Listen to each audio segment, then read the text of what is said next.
Alright, y'all niggas gonna deal with the wind today because I gotta go to Starbucks, so I'm gonna make this message now while I'm walking towards the Starbucks out here in Argentina. I'll be traveling around Argentina a little bit soon, so I'll just say Argentina. I'm not gonna be saying the city and shit anymore. Not important. Today we're gonna have a long voice message about Honeybutt. Might not be able to make it more than 15 minutes because I do have to carry coffee or iced latte, whatever, and a possible muffin. So I won't be able to hold the phone in my hand. And so far there's no wind. You guys are kind of lucky. So let's get to the voice message. First thing I want to say, where to see Honeybutt? You can see it in the link below. Patreon, it's there, Top Hogs. Or you can go to the Smash Pastor Cuff Instagram. Just like that. Instagram, Smash Pastor Cuff. She's the cinnamon colored SSBBW chick.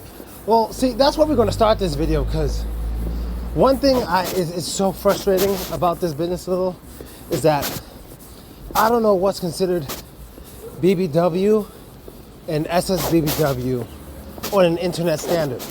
I don't freaking know, because each country, because I travel all the time. I haven't lived in America in 12 fucking years. Each country have different standards for their sizes of women. So when I look at her, I see SSBBW. Like, there's no question in my mind.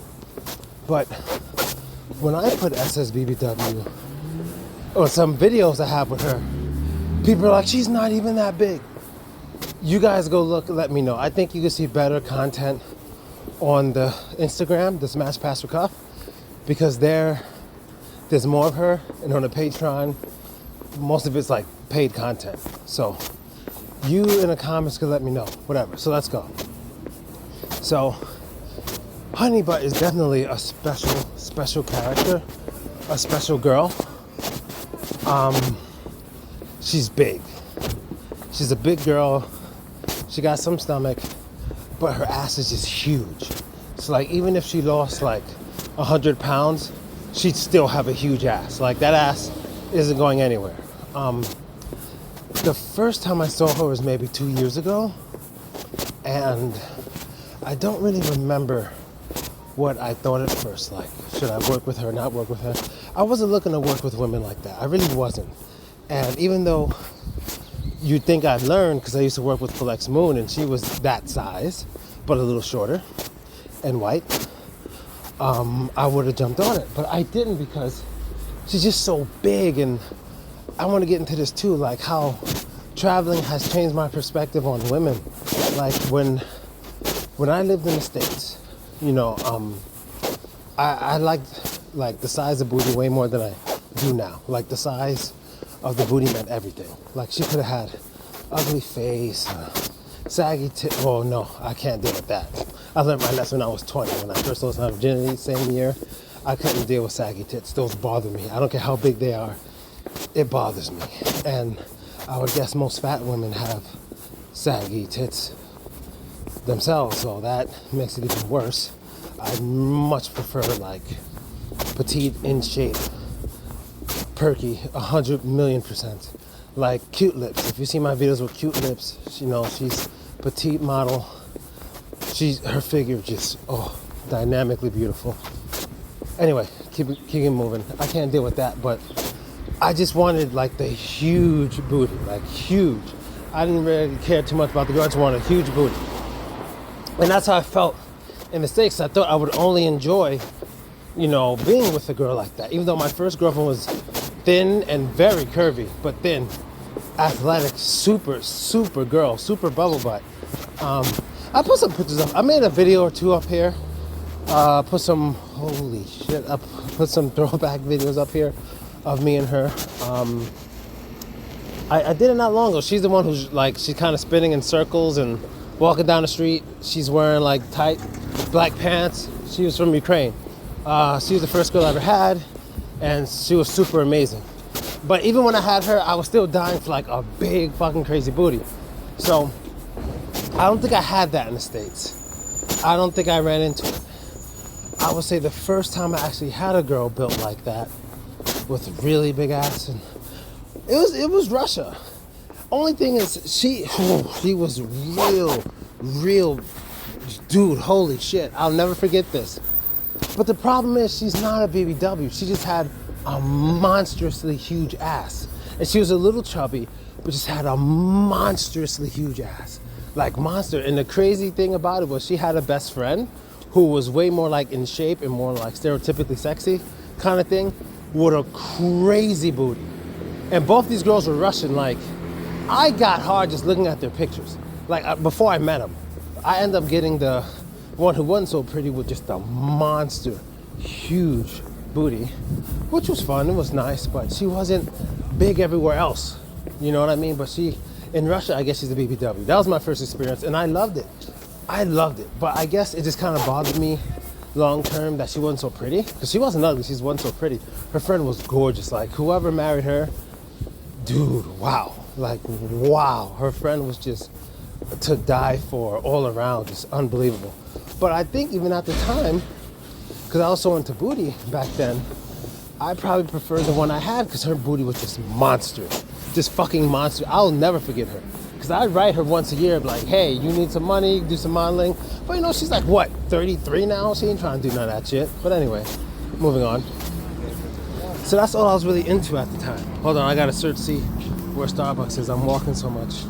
Okay, and so I didn't have much experience with it. You know, I had that one in Moscow, and it wasn't really until I hit South America where I started really experiencing it.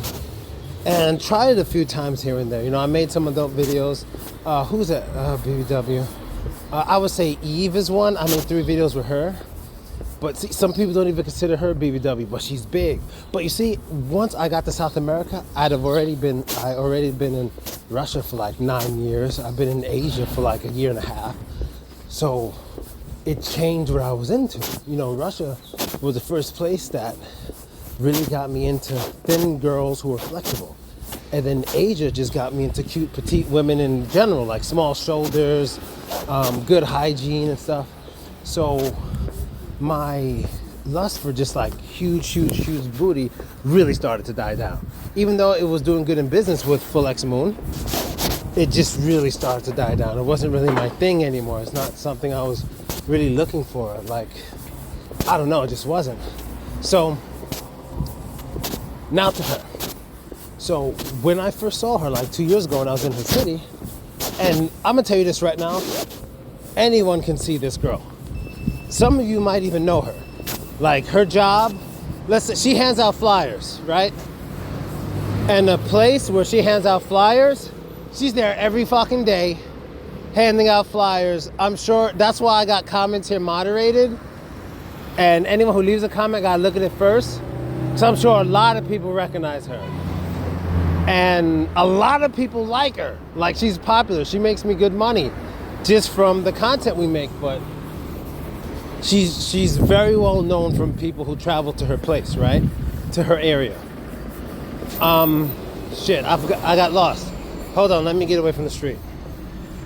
Let me type Starbucks too. So basically, by the time I saw her, I wasn't really... Okay, we're getting closer, guys. Not there yet, but getting closer. So when I first saw her, I wasn't really into that. But had I seen her, let's say, 12 years earlier, I'd have probably been all over that. And the one thing about her is that she's very cute. Like, everyone tells her this when they meet her. Like, she's very cute. Her face is gorgeous. Like, second to none.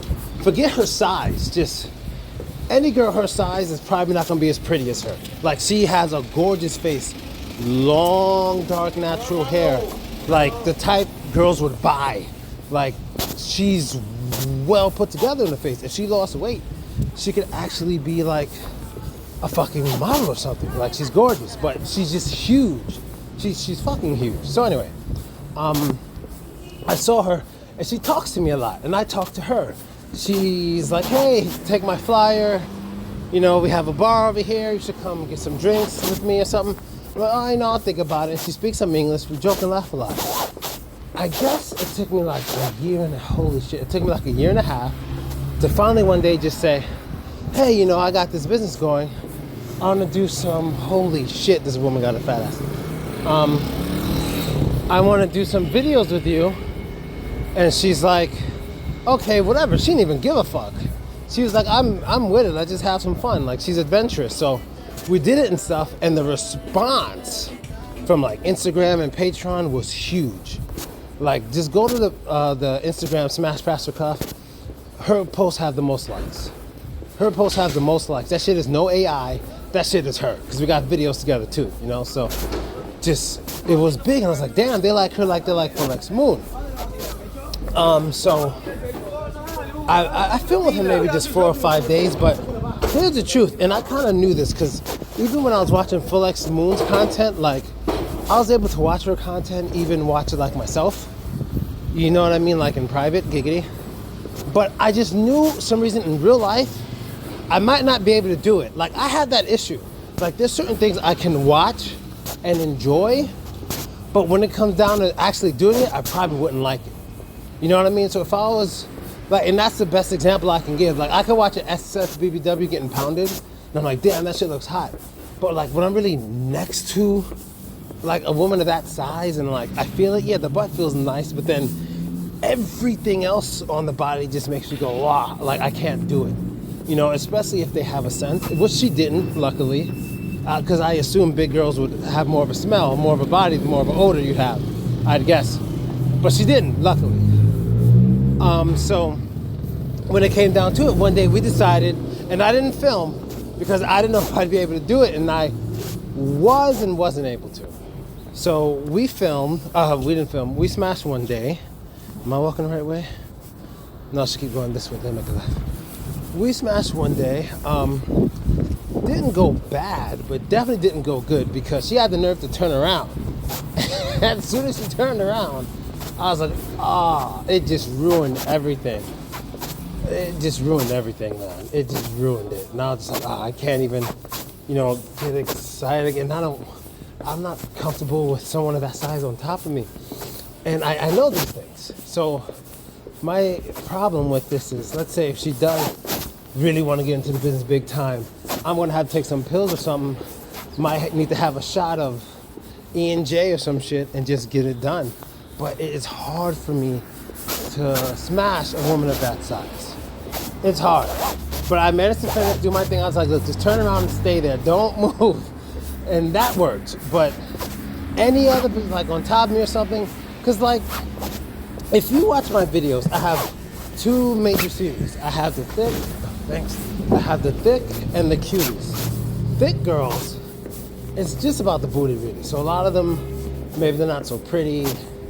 I don't really be hiding ugly girls, but you can't see their face anyway. They just have big asses mostly. Most, like 80% of the footage is from the back, and then you got sometimes cowgirl, sometimes reverse cowgirl, sometimes. But with the cuties, like they're all like 18 to 24, and they're all like under 120 pounds. I do missionary like a mother effer because they're cute, they're petite, you know, they're attractive, they're way more my style. So like I go in when I'm filming with them. Like I go in. If I wasn't married, I would have kissed some of them. Only girl I ever kissed in my videos, which I do kind of regret, which I shouldn't have done, because it almost led to problems with her emotions, was Asian Goddess. She part of the Thick series and her own series because we filmed so much together. But yeah, basically, Honeybutt is very reachable. She's very reachable. Her problem, like a lot of girls where she is, where I go to work, sometimes they're just so internet illiterate, and they're really poor though. So it's not too much their fault, but they're just so internet illiterate that it drives me wild. It drives me fucking wild. Like the amount of money she can make if she actually sat the hell down, focused on her laptop, because she actually bought a laptop when I was there. And every day I'm like, you ready to get started? You ready to get started? Yeah, tomorrow. Yeah, tomorrow. Whatever. If she actually focused, she'd be huge. But she's single as hell, speaks some English, and definitely is looking for people to go to her spot, man. That's all she ever does. Hands out flowers all day in her spot, you know? So if you're a member of my Patreon VIP, I can let you know the spot, which is handing out flyers, and you can definitely 100% see her. like 100%, she'll be there at least 5 days a week. Any given day, not just weekdays, any given day. So yeah, that's really it, guys. I'm gonna pause real quick. Hold up.